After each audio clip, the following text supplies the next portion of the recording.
सबसे पहले तो यकीनन आपकी नजर है पाकिस्तानी पॉलिटिक्स के ऊपर, ऐसा नहीं कि आप बेखबर हो सकते हैं इन चीजों से। आजकल बड़ी सख्त किस्म की लैंग्वेज यूज कर रहे हैं इमरान खान साहब। एक तरफ तो ऐसा लग रहा है कि पहली दफा, बल्कि पॉलिटिकल लोग अभी भी जिनसे मेरी मुलाकात होती है इस्लामाबाद में, या फिर हमारे सीनियर जर्नलिस्ट जो हैं, वो कहते हैं कि इस दफा शायद जो हमारी स्टैब्लिशमेंट है उन्होंने एक साइड लाइन ली हुई है। लेकिन इमरान खान साहब गालिबन इससे ज्यादा मुतमईन दिखाई नहीं दे रहे। आज भी धीर में खिताब करते हुए उन्होंने कहा कि जनरल साहब ने मुझे कहा, जनरल कमर जावेद बाजवा साहब ने, कि मौलाना फजल रहमान को डीजल ना कहा करें। किस नजर से आप इस वक्त जो सिचुएशन चल रही है पाकिस्तान के अंदर, कैसा देख रहे हैं सब चीजों को? जी बहुत शुक्रिया फखर भाई। बात यह है कि इमरान खान की जो जुबान है वो उसकी जहनी कैफियत की गमाजी कर रही है। इस वक्त इमरान खान जो खुद दुनिया को कहते थे कि आपने घबराना नहीं है और मुसलसल महंगाई में इजाफा करते चले गए, वो आज खुद जो है इंतहाई बौखलाहट का और घबराहट का शिकार दिखाई देता है।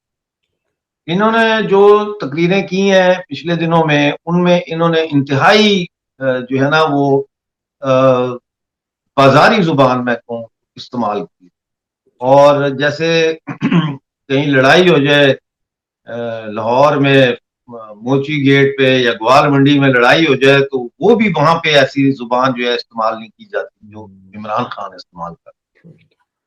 अब जहां तक आपने मौलाना साहब का जिक्र किया कि बाजवा ने उनको कहा है कि भाई आपको ये लफ्ज ना कहें, जो मैं खुद भी यूज नहीं करना चाहता, लेकिन सबको पता है कि वो क्या कौन सा लफ्ज है। तो इससे एक बात तो सामने आ गई कि जो ISPR के डायरेक्टर जनरल बाबर इफ्तिखार ने कहा कि हम सियासत में हिस्सा नहीं ले रहे और हमने सियासत में हिस्सा ना लेने का फैसला किया है, और जो DGISI हैं अंजुम नदीम, उन्होंने भी यही कहा। तो वो तो बात आज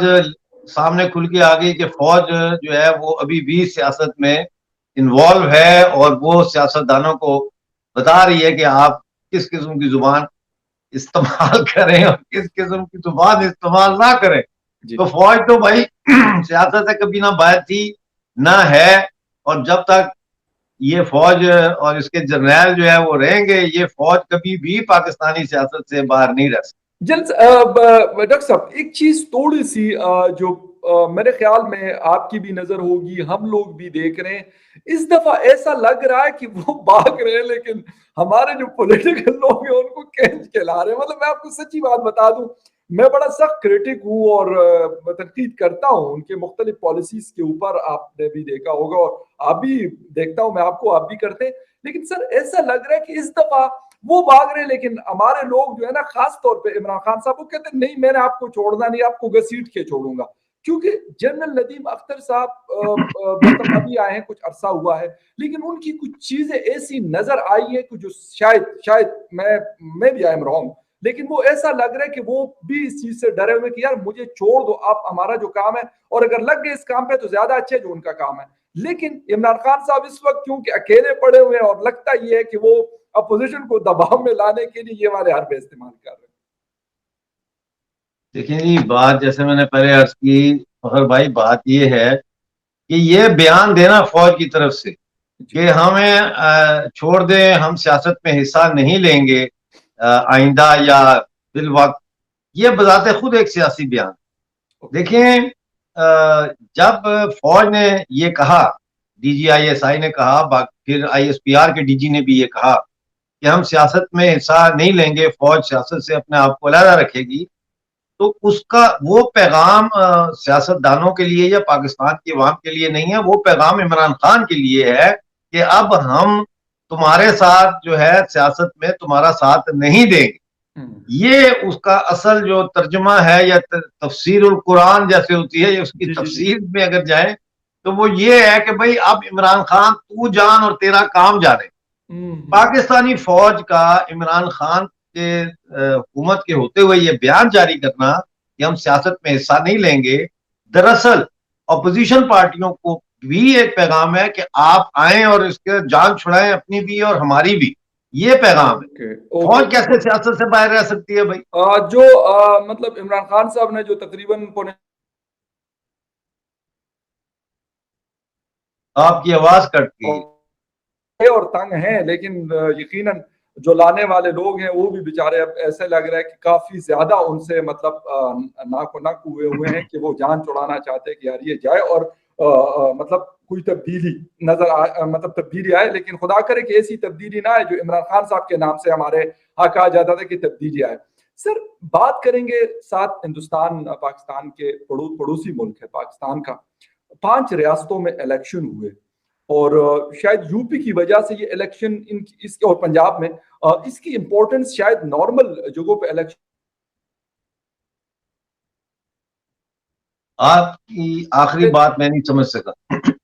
जी जी, लेकिन कांग्रेस जो है वो मुकम्मल तौर पे बिल्कुल जिसे कहते हैं कि वाइप आउट हुई है। यूपी में तो छोड़ दें, पंजाब में भी आम आदमी पार्टी आई है और वो कोई मतलब शायद कोई गिनी चुनी सीटें जीत चुकी है। क्या वजह नजर आ रही है आपको कि इसका मतलब ये हम लें कि बीजेपी ज्यादा पॉपुलर, मजीद पॉपुलर हुई, पॉपुलर थी, लेकिन ऐसा लगा इस इलेक्शन से कि उनकी पॉपुलैरिटी में मजीद इजाफा हुआ? बिल्कुल, बीजेपी की पॉपुलैरिटी में पूरे भारत में इजाफा हो रहा है। और अगर आप देखें यूपी के ऐसे इलाके जहां पे मुसलमानों की अक्सरियत है, उन इलाकों में भी बीजेपी जीती है, बीजेपी को ज्यादा वोट मिले, क्योंकि जो मुसलमान ख्वातीन हैं, औरतें हैं,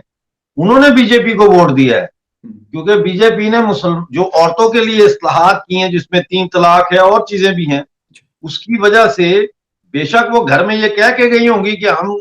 कांग्रेस को वोट देने जा रही हैं, या जो उनका पति उनको कह रहा होगा कि भाई फलानी पार्टी को वोट दो, समाजवादी को दे दो,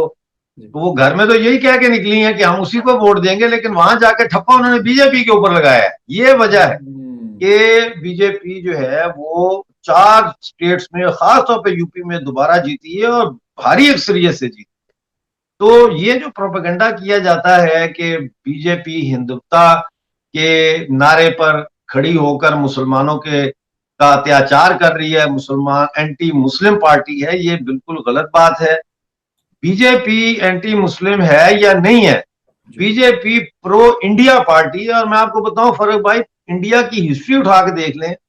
पहली दफा बीजेपी की शक्ल में जो ये गवर्नमेंट जब से बननी शुरू हुई है बीजेपी की, पहली दफा इंडिया में इंडिया की नेशनलिस्ट गवर्नमेंट जो है वो बनना शुरू हुई है। एक ऐसी हुकूमत जो वाकई में भारत का इंडिया फर्स्ट के जो है नारे पर खड़ी है और कर रही है। इंडिया में जितनी डेवलपमेंट हो रही है, यूक्रेन में के मसले पे जिस तरह से बुर्दबारी से ये चल रहे हैं, चाइना के साथ जब लड़ाई शुरू होने लगी थी उस वक्त जितनी होशियारी और समझदारी के साथ उसको टैकल किया, कश्मीर का मसले को जितनी खुश उसलूबी से इंडिया के यूनियन टेरिटरी जम्मू कश्मीर और लद्दाख में उसको सॉर्ट आउट कर रहे हैं और किया है, तो ये सारी चीजें इस बात की गमाजी करती हैं कि BJP is a very serious political party